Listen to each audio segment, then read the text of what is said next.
चंदन, ओ चंदन बेटा, कहाँ है बेटा? ये मटके उठवाने में जरा मेरी मदद कर देता। अरे किसे आवाज लगा रहे हो? चंदन मुखिया जी के घर गया हुआ है।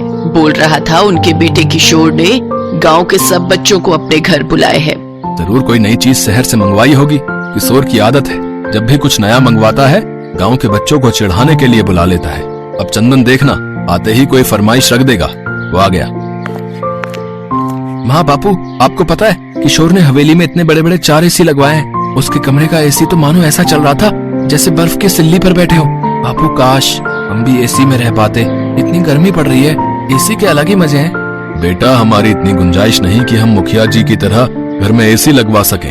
किशोर भी ना तुम लोगों को न जाने घर पर क्यों बुला लेता है। उसे पता है कि हम गरीबों की इतनी हैसियत नहीं है कि हम उसके जैसी जिंदगी जी सके। तू मत जाया कर किशोर के घर। अच्छा मैं घड़े बेचने जा रहा हूँ, थोड़े घड़े बनाने बाकी हैं, वो तू बना लेना। चंदन का पिता किशन घड़े बेचने चला जाता है। चंदन घड़े बनाने बैठ जाता है। घड़े बनाते बनाते उसका दिमाग अभी भी किशोर के घर लगे एसी में था। तभी उसके दिमाग में एक आइडिया आता है। अगर मैं मिट्टी का एसी बनाऊं तो वो भी तो हमें बहुत ठंडक दे सकता है। अगर मैं कोशिश करूं तो मिट्टी का एसी बना सकता हूं। चंदन बेटा किस सोच में पड़ गया? तेरे बापू आएंगे तो गुस्सा करेंगे कि तूने अभी तक घड़े नहीं बनाए।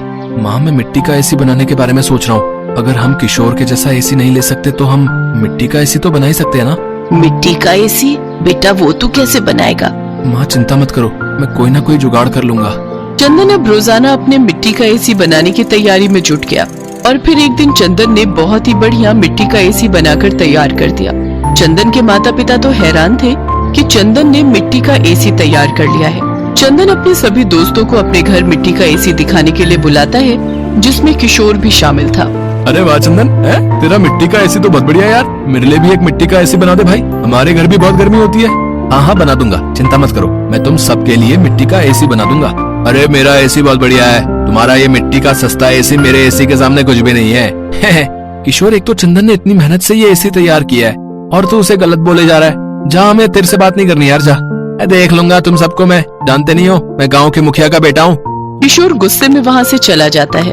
अरे तुम्हें उससे ऐसे बात नहीं करनी चाहिए थी। चलो जाने दो, जब उसका गुस्सा ठंडा होगा अपने आप आ जाएगा। माँ बापू आओ ना, हम सब इस एसी की ठंडी हवा का मजा लेते हैं। चंदन तूने तो वाकई में बहुत बढ़िया एसी बनाया है रे, ये तो बहुत ठंडक दे रहा है, पूरा कमरा ठंडा हो गया है भाई।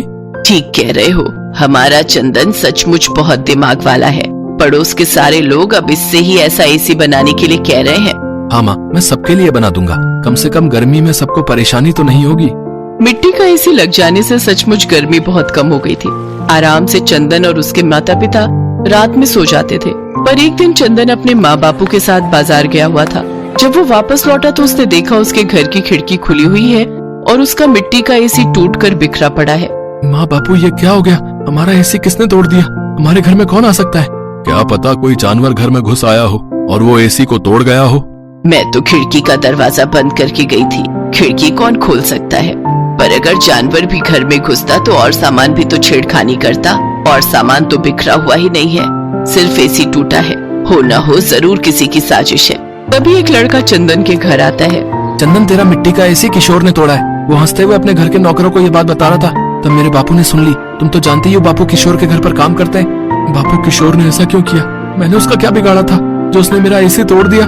मैंने कितनी मेहनत से बनाया था बापू। तभी मुखिया जी किशोर के साथ आ जाते हैं। अरे मुखिया जी आप आइए आइए। किशन मैं तो किशोर को यहाँ माफी मांगने के लिए लेकर आया हूँ भाई। किशोर बेटा अब से माफी मांगो। मुझे पता चल गया है कि किशोर ने चंदन का एसी तोड़ दिया है। ये बात मुझे इसकी माँ ने बता दी है। भले ही मैं गांव का मुखिया हूँ, पर मेरा खुद का बेटा गलत करे ये मैं कैसे बर्दाश्त कर सकता हूँ? अभी ये छोटा है, मैं इसे अभी तो समझा लूंगा ताकि बड़े होने तक इसे सही गलत काम की पहचान हो जाए। किशोर बेटा तुमने चंदन का एसी तोड़कर ठीक नहीं किया, चंदन से माफी मांगो।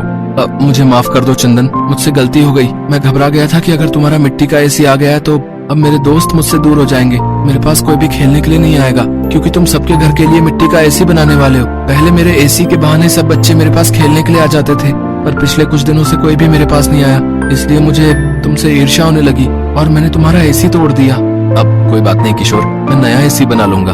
पर तुमने ये कैसे सोच लिया कि मैं और बाकी दोस्त तुम्हें छोड़कर चले जाएंगे? हम तुम्हारे दोस्त हैं यार, और दोस्त कभी एक दूसरे से अलग नहीं होते। तभी सारे बच्चे वहाँ आ जाते हैं। किशोर और चंदन एक दूसरे के गले लग जाते हैं। ये तो मुखिया का बड़प्पन था कि उसने अपने बेटे को अच्छी सीख दी। चंदन फिर से एक नया मिट्टी का एसी बनाता है। चंदन खुश था कि उसने एक बार फिर मेहनत करके मिट्टी का एसी बनाकर तैयार कर ही लिया। चंदन और उसके माता पिता बहुत अच्छे स्वभाव के थे। उन्होंने अपने पड़ोसियों की भी मदद की और भरी गर्मियों में थोड़ी राहत मिल जाए इसके लिए मिट्टी का एसी बनाकर उन गरीब गांव वालों को भी दिया। सब गांव वालों ने चंदन की बहुत तारीफ की।